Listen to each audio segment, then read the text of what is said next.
Good evening, everybody. Thanks for tuning in to my TV. Make sure you hit that like and subscribe button for brand new content. This your boy Goldmouth Shorty. Let me get straight down to business.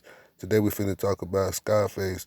We finna talk about that 1993 ambush that got him shot in the leg and got his bodyguard killed by an off-duty police officer.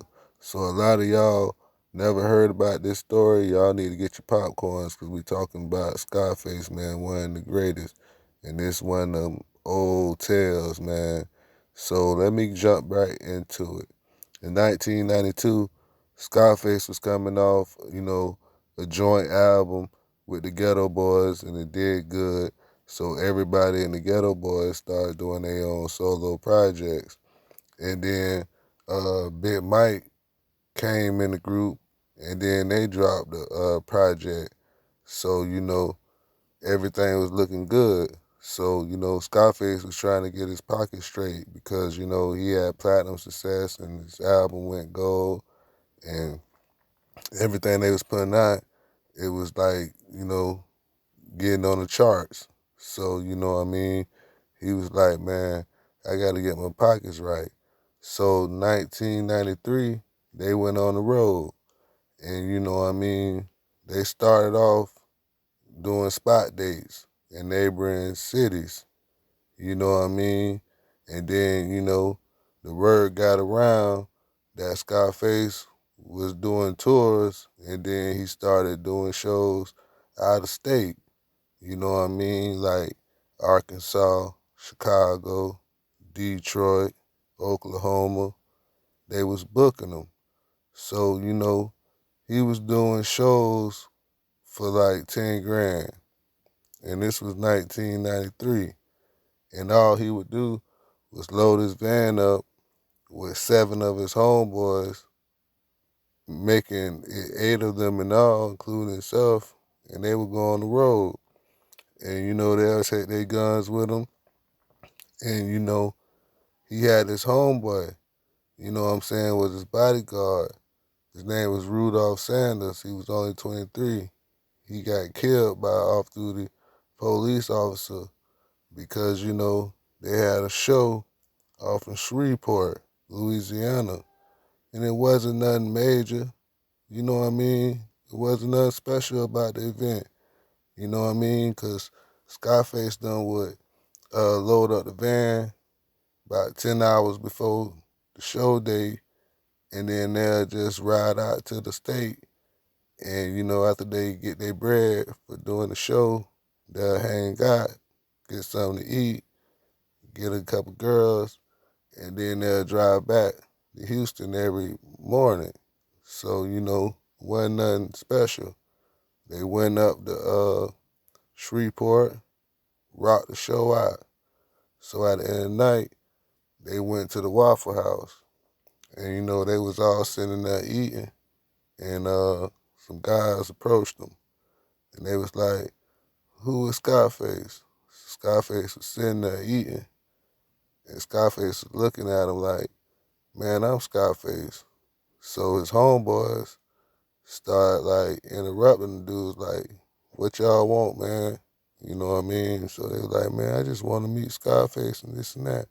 They was trying to test Scarface gangster and see if he was really about that life. So some of his homeboys that, came to the show with him started pushing the dudes off. So, it carried on outside. So Scarface, he went out there with his homeboys. And when they got outside, a big fight broke out. So it was like 50 people in the parking lot just throwing blows. So Scarface and his crew, they was like getting into the fight, getting into the brawl. A couple of his homeboys started squabbling. So at this time, Scarface trying to get right, and one of the dudes from Shreveport that was part of the other crew pulled out a pistol and just go to shooting. And he shot Scarface in the leg. So Scarface went down. And then he got made his way back into the restaurant. He crawled back in the restaurant, and dude just kept shooting.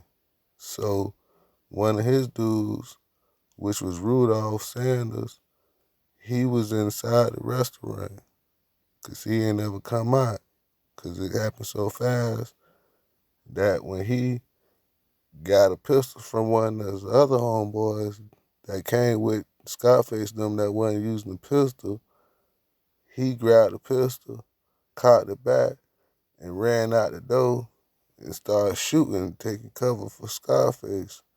And it was an off-duty police in the building the whole time. And then he come up and shoot Scarface homie, bodyguard, in the back, killing him right then and there. So all the people kept fighting, the fight kept going on, and the police showed up. Scarface went straight to the hospital. His homeboy was pronounced dead on the scene on arrival. So, Scarface ended up writing a song about him. You never seen a man die till you seen a man cry. Because, that was a real life story that really happened to his homeboy.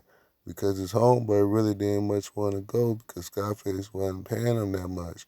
Scarface was giving the boy like $200-300 to come on the road with him. You know what I mean? And, he saw it in his homeboy face that his homeboy didn't want to go, but he begged his homeboy to just come. You know what I mean? And then 23 hours later, his homeboy got gunned down. And, Jay Prince couldn't do nothing about it. Jay Prince was trying to sue and, trying to go after the police in Shreveport. But they just they just ruled it that, everything was justified and Scarface them bodyguard just got killed. So, Scarface had to pay for his homeboy to be buried, and then he went into deep depression. And, he didn't know if he was going to make music for a while, man, because that really hurt him to see his homeboy down the road like that, you know what I'm saying, by the police. So, Scarface said, man, before I ever go out on the road again like that, I'm going to have security because, you know what I mean, that dude really wasn't security. That was really his homeboy. So, you know what I mean, everything's straight now.